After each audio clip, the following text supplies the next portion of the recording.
Ord och uttryck när det gäller utbildning. Utbildning. Om du har en utbildning är det lättare att få jobb. Jag är klar med min utbildning till hösten. Öva. Det är viktigt att öva ordentligt inför prov. Kunskap. Hur stor kunskap har du när det gäller datorer? Att vara social är en kunskap som man föds med. En nybörjare. När man börjar att lära sig något är man en nybörjare. Lättläst. Lättläst litteratur är skriven på enkel svenska så att fler kan förstå den. Praktisk. Jag gick en praktisk utbildning till snickare. Teoretisk. På en teoretisk utbildning till exempel ingenjör behöver man läsa mycket. Minnas.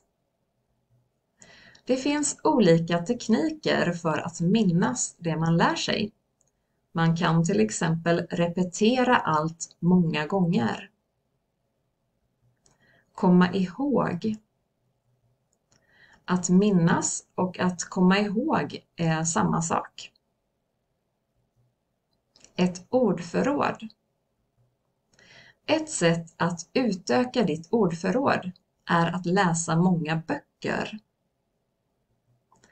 En språkinlärning.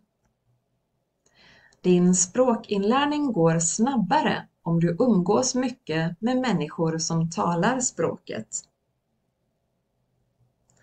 En studiecirkel. Om du anmäler dig till en studiecirkel kan du träffa andra med liknande intressen. Ett studiemedel. Om du studerar på högre nivå kan du ansöka om studiemedel från CSN. Ett stipendium. Ett stipendium är en gåva, ofta i form av pengar, som delas ut för att stödja någons studier eller bra saker som personen gör. Kräver. Att lära sig ett nytt språk kräver energi och tålamod. Källkritisk. Lita aldrig helt på det du läser. Det är bra att vara källkritisk. Vilken källa kommer informationen ifrån? En dagstidning. Ett bra sätt att öka ordförrådet är att läsa nyheter, till exempel i en dagstidning på nätet. Medveten. Du behöver vara medveten om dina styrkor och svagheter när du lär dig något nytt. En struktur. Det kan vara enklare om du ser strukturerna i det nya språket. En grund. Lär dig först grunderna i språket, så blir det lättare att bygga egna meningar. Vänja sig.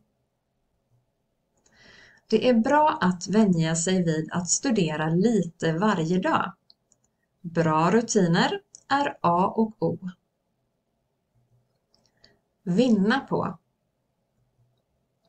Du vinner på att skapa bra rutiner. Även om du har lätt för att lära dig nya ord, så vinner du på att träna ofta. Främmande. Var beredd på att kämpa när du lär dig ett främmande språk. Korrekt. Det är omöjligt att få ett korrekt uttal på kort tid, men ju mer ditt ordförråd ökar, desto säkrare känner du dig. Fastna för. Jag fastnade för en roman med vackra illustrationer. Det bidrog till att mitt intresse för språket ökade. Ett stödord. När du sitter på en föreläsning hinner du inte anteckna allt som föreläsaren säger. Då får du skriva ner enstaka ord, stödord. Ett material. Det är viktigt att ta med det material du behöver när du studerar, så att du inte saknar något.